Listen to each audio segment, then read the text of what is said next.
Game 2 on the way. We'll see if Odin is the choice for Spacestation Gaming. We have seen Aquarius do very well on it. In fact, it was Odin, I think, that, well, I know. Odin was the character that really did it for me. Aquarius was a role player for the Spacestation Gaming team, brought out Odin, and that was the character that I saw him hard carry on, and from that point on, Aquarius demanded more of the spotlight for SSG. So if I'm eUnited and I want to play that Pele, I'm thinking about that possibility. And if I'm SSG, I'm locking the lockdown. eUnited on the bans, no Chernobog, no Freya, and SSG focusing on the control mage one more time, no Baron Samani, and again, no Athena. I like the fact that they still stick to their gun, Space Station, and they're not intimidated by the Pele because, like I said, I still believe that it was Baskin on the Apollo that changed the team dynamic as a whole. Even though the Scream had a fantastic performance, 10 KDA, going 7-1 and 6. It's, MVP performance, but still, at the end of the day, it's about what your team is amounting to, and that's all of Baskin. Maybe Scream could have done that with a Bastet, with a Naja, with any of the other options. Baskin was one of the bigger problems, and so SSG, they said, all right, we want to make sure you don't also have Athena there for the global pressure as well. Terra and the Morrigan here for SSG, so taking Terra away from eUnited as they had it last game, but the Morrigan, one more time for Venenu, and that's really what impresses me. But I think Space Station Gaming are perhaps some of the more, senior players here. So the idea of it was just one game, we're still good at this selection, shouldn't be too strange for them. And I like that decision. Across the way, Amaterasu and Rama. This is screaming to pick up Odin for me for Space Station Gaming. The mobility is going to be unheard of. Amaterasu providing a movement speed for her teammates. Pele fast in its own right. Anhur, the selection before secondary ban phase. I don't necessarily mind this too much, but if they don't pick Odin after the secondary ban phase, I don't like Space Station Gaming's chances to win Game 2. Are you banning Odin if you're eUnited? Yes, I'm definitely banning Odin because you don't want to be put in a situation where you have to pick up Phantom to deal with that Odin. Well, so far, United have only banned the Ratatasker. Space Station Gaming have banned out Kuzenbo and the Sobek, two of the reptile. Is a turtle an amphibian? We're in the Smite League. We're not the Discovery Channel here, Tom. It's a bird. It's a bird. It's a plane. No, production just told me it's a bird, and that's false. I'm sure they're both reptiles. They can feed you anything, and you'll repeat it. That's my job, okay? Kuzenbo and Sobek banned out. The Junglers banned out. No Odin ban from eUnited. Surprising a little bit, honestly, because not only do you have the 100% anti-healing inside the cage, but you're locking down a Pele that is just so agile with the movement speed. I am with you, man. I almost need to see an Odin selection. Last pick here for solo. Poseidon and Artio are the choices for eUnited. Two more characters that get locked up by Odin. It's true. Space Station Gaming here. But Artio is really good against Odin, so maybe that could be the other determining factor where you don't want to go against it. If you provide some more burst damage potential, there could be some blue buff control from Space Station Gaming. I think that Achilles should be able to destroy the bear, and as long as that andinster is around that corner, they can look for those easy invades. I don't know anything about destroying bears, so Achilles will have to show that to me. But Space Station Gaming, they've got their draft very aggressive.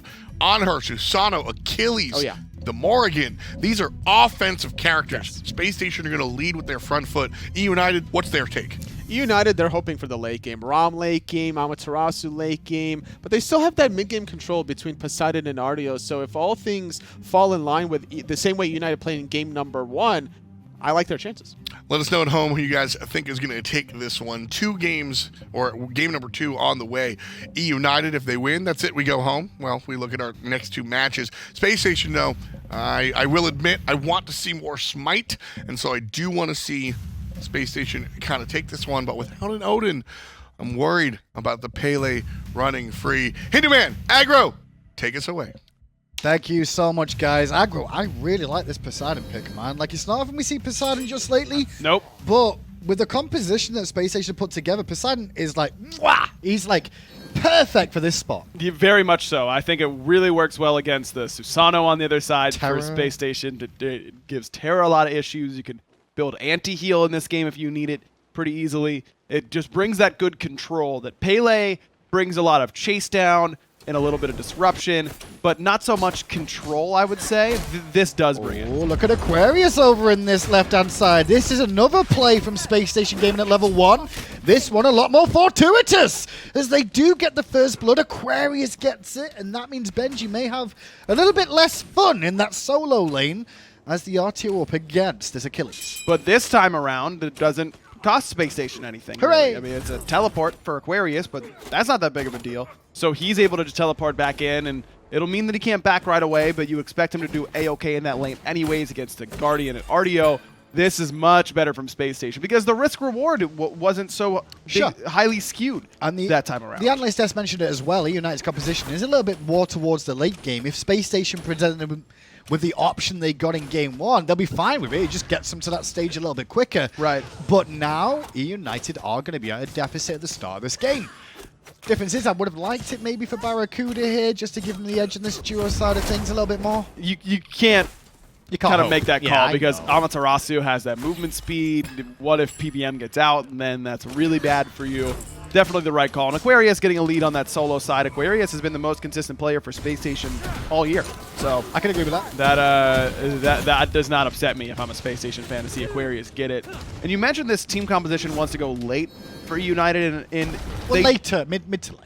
I think it's just they want to get his 5. Their 5-man grouping is so strong between the auras from Ama, the AoE control from Poseidon, the team fight ability that Artio can bring, the long range and damage that Ram provides. Their 5v5 is better than Space Station's 5v5. I feel pretty good about that. But Space Station brawls really well, and they do have Terra ultimate to try and keep those 5v5 still sitting pretty.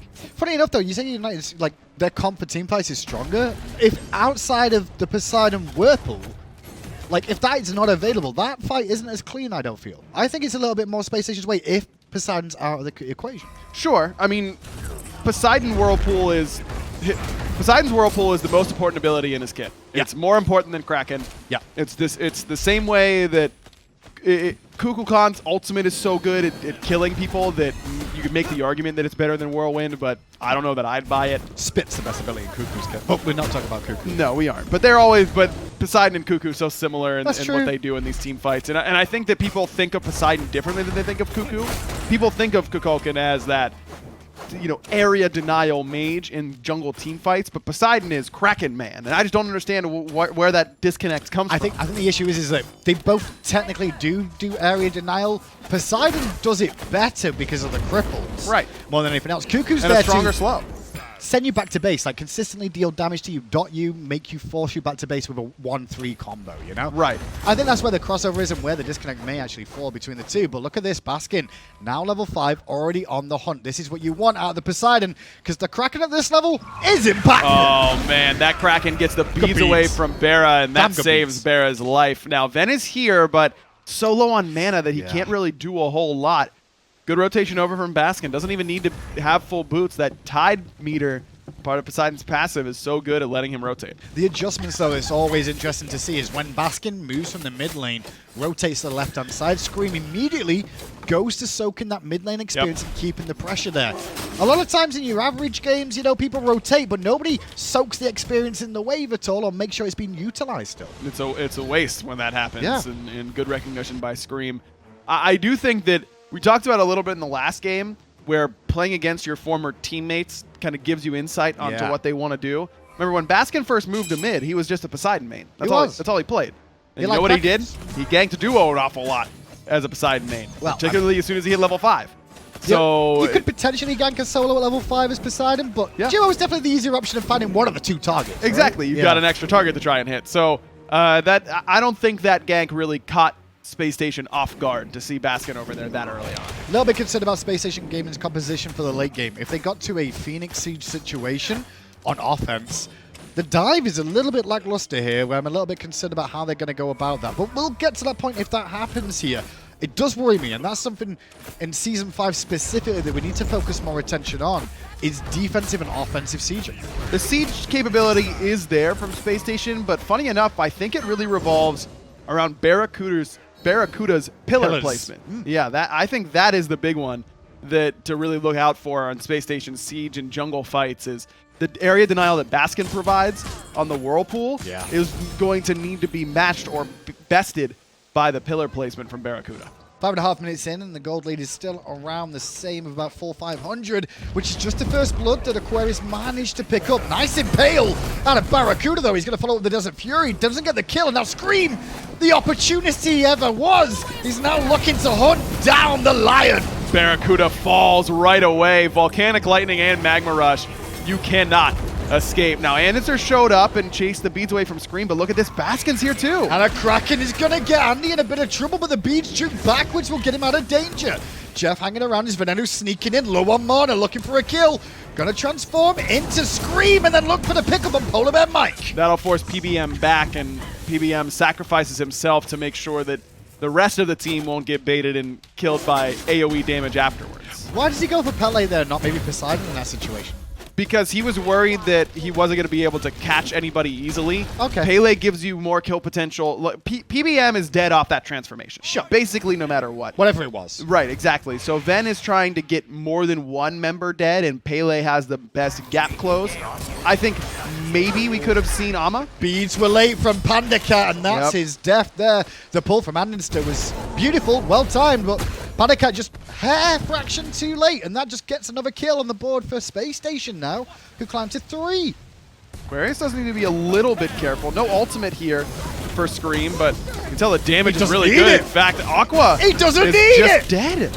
I mean, that's insane. What did Benji do? He just kind of stood there and flailed his arm around, a little bit of a tick back for a second or two. Meanwhile, destroyed. Wow, that was burst. Now that's an assassin. That's an assassin right there. That's an assassin. And it feels like a lot of assassins. You have to think of Pele a little bit differently than a lot of assassins, because let's take Hunbats for example, or Bakasura. You show up without your ultimate in that solo lane, and you hit him. You deal some damage, but your kill potential is fairly low because you don't have a lot of CC. You can't really stick to them very well. Are you really going to commit your leap? It's a little bit risky as andinster has crippled out, and Volcanic Lightning is another kill. Andy falling further and further behind this Pele, who was already 3-0 for Scream.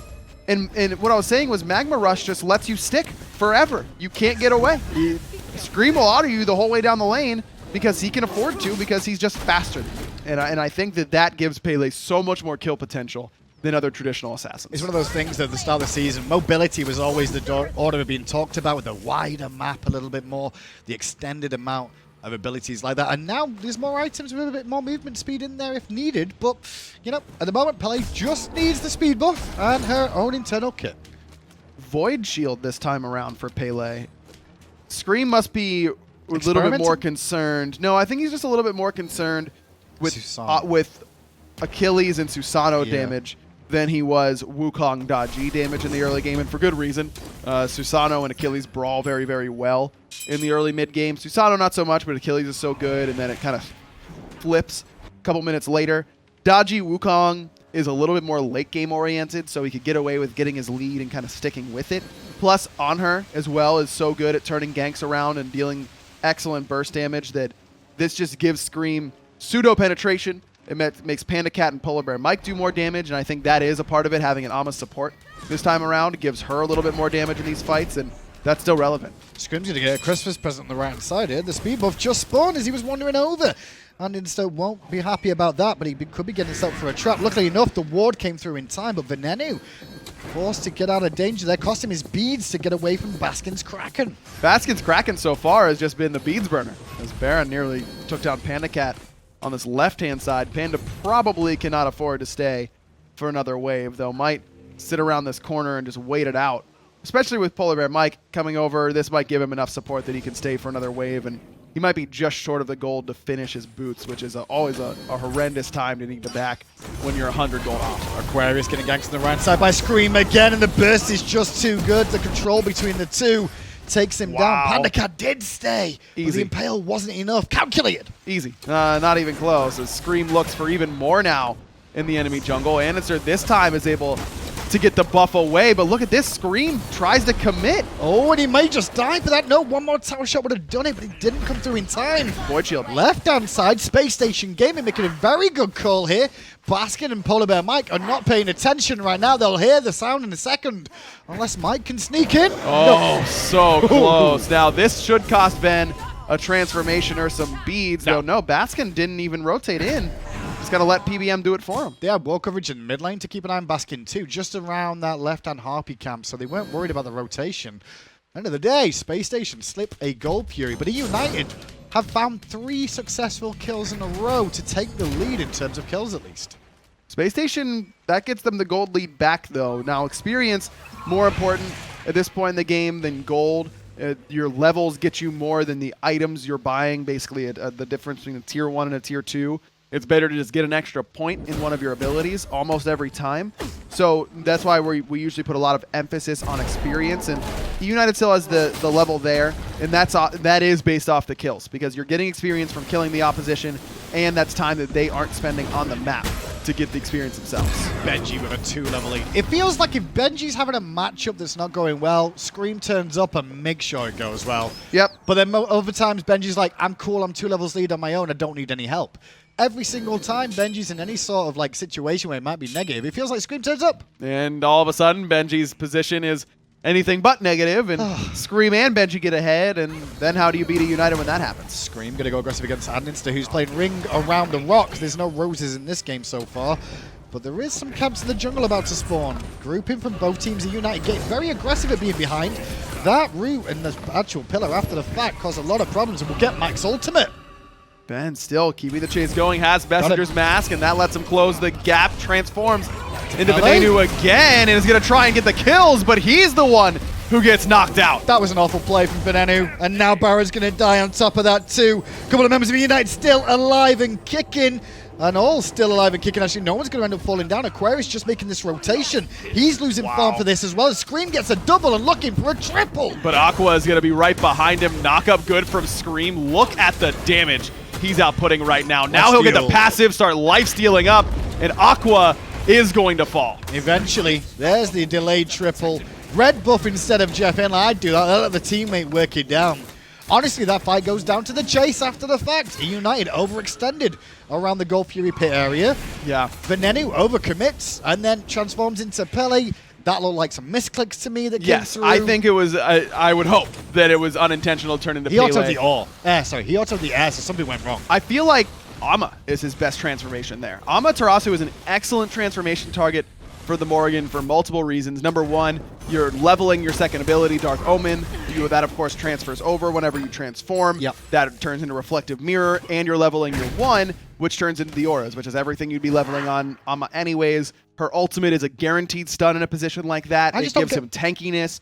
That if you want to keep that fight going, Ama is your best possible target in that spot. Really? Maybe Terra. I mean, Poseidon, again, the Whirlpool and Krakens, they were all semi-grouped up. The opportunity. The only one close enough was PBM. I mean, PBM was the only one that they could have isolated. Once he transformed into Pele, that's when the rest of eUnited stepped forward. Andy got aggressive for a second there just to show some face and actually keep him defensive, but Screammm is back towards Achilles, who's finding out that Achilles doesn't really enjoy fighting Pele by the looks of it. No, it does not seem that way, especially when Aquarius says to build this bruiser. I want to deal damage, but now I'm not super tanky against this Pele. I think it's kind of. By the way, she's 7-0. I think it's also Pele. Lifesteal. I'm going to kill you when you execute threshold. Oh, really? Well, I'll never get in that threshold. And if I do, by the time you've wound it up, I would have healed enough. Mike, a little bit too far forward here, baiting in the troops. But he gets his ultimate off in time. But will he survive after the fact? Screammm took a lot of damage too. Looks like he might. No, Aqua going to blink, but misses the fatal strike. PBM still on the run. Now he finally falls to Venenu. But Benji still pushing forward. And while this fight's going on this right-hand side where only Mike has died, BaRRaCCuDDa got picked up by a Baskin rotation on the left. They're going to get a tier 1 tower. These are tanks from eUnited and a jungler that are just keeping Space Station busy as the other two members are taking objectives. And that'll be a tier 1, a red buff invade. This puts eUnited in perfect position to get Gold Fury. Not a lot of ward coverage on this left-hand side, and that's what kind of opens the door for BaRRaCCuDDa to get ganked easily by Baskin. And I don't really blame BaRRa. When you see a big fight happening, right, the enemy, your own XP Harpies. Yeah. That's so close to mid lane. Of course Baskin's going to rotate to that, right? Where else would he go? He would never come over here. But sure enough, Baskin continues to put pressure on the duo lane of Spacestation Gaming, and BaRRaCCuDDa, who had a lead and was kind of the guy for Spacestation. If they were going to come back in this game, it was going to be off BaRRaCCuDDa doing well in lane against PandaCat. He was up a level just a moment ago before that gank, and I think that plays into why Baskin heads over to the left-hand side instead of the right. Shut down the primary win condition more so than just joining in on the brawl on the other side of the map. It's a very rapid style of play from PolarBearMike this game, though, I will say. Like, he's quite happy to be in very awkward positions to draw the enemy in with a plan in mind, and it seems to be working out okay so far. And it's only going to get harder for them to kill him. I mean, he can continue to position even more aggressively. It's a nice double stun there by Venenu, but Andy is already so low. Snipe's going to be necessary, or Screammmmm can just do it himself. The chase is on, but PolarBearMike got left alone there, so he falls down. The Kraken, though, as Venenu jumps in towards him. Removes the mid laner from Spacestation Gaming. Screammmmm couldn't catch andinster, so it's a 1-for-1 so far. Support and mid. Barra's jump is down, and Screammmmm is hunting. Now PandaCat's going to try and handle JeffHindla. Aqua does manage to take down his former teammate and might be able to get PandaCat. The trade is on between the two. The execute will be blocked by the Aegis, and now Screammmmm turns up to help out. More kills for eUnited, 13-6. Andy's back at full health. He could look for some kills, but Benji's having none of it. Benji blinks on him after Andy just walked over a ward right where he is now. He loses his entire health bar. He might just be dead. Benji might be able to dive this. I don't think he does. I don't think he gets him, that's for sure. But the more important factor is while that was all going on, Benji allowed Screammmmm and PandaCat, who were very low on health, actually, to go and do the Gold Fury uncontested and continue extending this lead. eUnited not as far ahead as they were last game. Definitely a little bit. It's still 10k experience in 17 minutes. It's still 10k experience. And again, the gold is bad, sure. Being down 4k at this point, not a good look, but it's the experience. And again, it's in the mid lane. Baskin level 16, Ven level 13. It's in the jungle, 2 levels there. Solo, 2 levels there. It's really been this mid and right side of the map. The dual lane for Space Station, for what it's worth, has held their own. This team of Space Station now starting to be a little bit more reminiscent of the old Xenotronic Scary D days is kind of where I'm at, where I think they may get underlooked a little bit now with how they're performing against the eUnited. Because I think everyone's expecting more from them, you know? Yes. Throughout the season, because of the years they've had, their experience.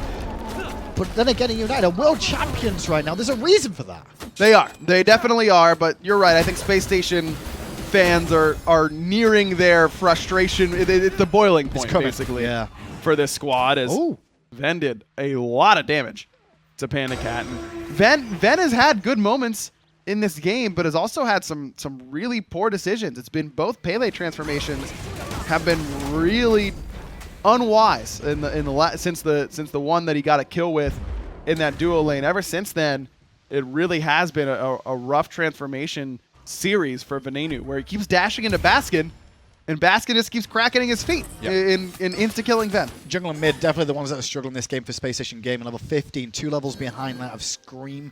And meanwhile, Venenu, level 14 to Baskin's level 17 so far. That's where the biggest experience gaps really are here.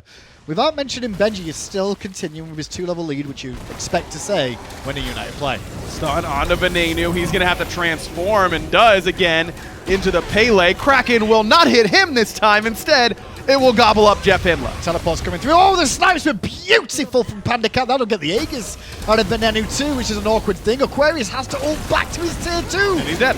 And he's going to fall as well. Meanwhile, left-hand side, bit of split push going on. They're going to get a tier 2. This is going to be a Phoenix in trade. That's for sure. Mid Phoenix will go down. I just wonder if left will. No. It doesn't feel like it's going to. In fact, BaRRA is going to give it up. Mid Phoenix goes down pre-20 minutes. As this Poseidon pick is working exactly as intended, right? I mean, it's just Whirlpool into Kraken onto JeffHindla, cracking your feet when Venenu gets on top of you. It's the rotation power of using that Tide passive. It's been impressive. Oh, BaRRA instantly beats that, worried that he was going to get all in by the whole team. And at the end of the day, it was a good beats, actually, from BaRRaCCuDDa if he expected people to be waiting around that corner. But Benji got out scot-free. He's very happy with the result there. He got the beads out of the carry. He sure did, and didn't cost him anything at all. Also, Benji has picked up a mystical mail in order to reveal Venenu a little bit more easily in the middle of these team fights. And it's not for when Ven is trying to initiate and be that sneaky sort of get to the backline dude, he's never going to get hit by Mystical Mail in that position. It's more for when Benji blinks on top of him and Ven beads and uses the stealth to immediately reveal him if you can stay close enough. So what's this so far? 2 games of Pele we've seen. We've seen one for Scream, one for Deathwalker, right? This is the third, yeah. The third, obviously, yeah, this set as a whole. Well, it's being shown it can be played, and it can be competitive, quite clearly. Yeah, Scream is doing well with this selection. We'll put it that way. I mean, he's really leveraged the ability to farm very quickly. The gank potential has been phenomenal. He's gotten a kill in every lane, I think, during this set at one point or the other. The question is, though, is it Pele being really strong, or is it more that teams haven't played enough against it to understand where her weaknesses lie? Yes. I think it's both. To both. I think that she is strong. I think that she brings a lot. I think that the lack of anti-heal from Spacestation in game 1 of this set was a big contributing factor as to why it looks so good. Down, so is Aegis, but still BaRRA under pressure. Beautiful impale from himself and great peel from Aquarius and Jeff to get him out. But BaRRA is now out of the fight. Venenu could be out of the fight too, and Scream is hunted. Scream going to get that one. Andy might just get 2v1'd here. Now, beads are already down for Scream, but the rest of eUnited is just running through Spacestation on the right. Yeah, Middle Phoenix is already down, remember, so Scream happy to just continue chasing Andy all the way back to base. Now flanked round behind the team on the right-hand side. BaRRA's no Aegis, BaRRA no beads, BaRRA no leap. Has to try and get away. Scream gets right up on top. Look at that burst damage. That's 11 in a row for Scream, and it's only Aqua left standing. And with a Fire Minion wave, that could just do it. They're just going to farm Aquarius in the fountain if they can, but Aquarius still tanky enough. The Titan under pressure. It is the best 2 teams on paper in North America throughout the year, but, well, hold up. No, it's going to go down. It should go down. I would hope it's going to go down for eUnited. Well, he's not here. I'm not worried about the potential turnaround play at that point. Yeah. eUnited take down Spacestation Gaming 2-0 in 2 very, very quick games. I don't know that you can call Spacestation the second best team in North America right now. Who is? I think it's Splice. I think that Splice is looking better than Spacestation is right now. I mean, they lost that set in what? Did it even make it 50 minutes total? It's between both games? I don't think it did. 6 teams involved, and I'm pretty sure it's a 1-5 split so far. Yes. Minimum in North America. Very similar to what Energy had once upon a time. Who do you guys think deserves MVP for that game? It's Scream. The end. Okay, that's the end of that one. There's nothing more to say on that. No, it's Scream. It's but totally Scream. I do think eUnited now have got a real, like, they are in such a comfortable position. They just need to be focusing on Worlds now. The hardest thing for United, I think, is just going to be staying hungry. I mean, you just got to keep your eye on the prize of HRX, get your practice in still. And even though it's, you know, if this is the way their SPL games are going, I wonder how the scrims are going, if their games are ending that quickly there. But you have to get comfortable playing these late game sieges still in the way that the teams are playing them now. This is going to be a challenge for United to stay fresh come Europe time. United 2-0 over Space Station. Let's go to the desk to break it down. Fantastic job there. Fantastic job from Space Station, eUnited. Space Station tried. And in all honesty, you know, I heard what Ryan said about SSG not being, you know, the number 2 team any longer. This was more about eUnited than Space Station, if you ask me. Scream came out and just played the game better than anyone else on the ball field. And because of that, I think Scream just... He just happened. Sure, maybe if Space Station were a better team, they were able to combat that a little bit, Tully. I mean, where are you on this? Because this was just eUnited dominance to me. I mean, there was dominance between Benji and Scream after they found multiple kills onto Aquarius. They were able to extend it with blue buff invades, able to shut down andinster as well. By the way, Artio greater than Susano. That's why that was picked. Yep. And as a result, Scream just ran wild. He was able to chase down multiple members. Being so low in the health department that he was able to tower dive every now and then and just find the last hits. And even if he's taking the damage, he has oldest lifesteal between his passive and the Solier. Yeah, just fantastic performance from everybody there. The jungle, certainly interesting. Most valuable Pele is going to be Scream in the jungle. Fantastic job here. 11 kills in this one. Yep, 14 KDA, able to really make it happen in Game 2. Game 1, I definitely thought it was a toss-up between Baskin and Scream because the whole split push aspect, but still on the board was Scream. That was a very crucial knockup, and it was immediately after this gank onto Aquarius where the blue buff invade happened, and andinster didn't have beads to survive that chase down. Scream just over and over again, able to control the opposition, get his kills, lifesteal up so he doesn't die. Just really made everything happen on the Pele. What a great performance on the new character. And the build yet again. Soul Eater, Gladiator Shield, Void Shield, and then going into the height of Nemean, lying, recognizing he doesn't need any more damage. He's just going to be that front-line sponge. And after this play onto Aquarius, it was just easy pickings for eUnited. Great job. And again, eUnited stay in that undefeated category. They are 7-0, right? Yes. Oh, no, they're going to be 6-0 after this one. Still remaining undefeated, and that's their second victory over Spacestation Gaming this split. Yeah, fantastic job here. eUnited still up on top. Their plus-minus is 11. Perfect would be 12. Yep. Let's put it that way. Only losing, surprisingly, to Luminosity in Week 1. A single game, not even the match. That is absurd. Can I just be just extremely appalled, surprised? That's absurd. It just goes to show the difference between eUnited and Space Station. It just goes to show that the trait from Venenu and Baskin heavily favoring eUnited. Yeah. The atmosphere certainly favoring the defending world champions. Team Dignitas up there on Europe also, very similar situation for them.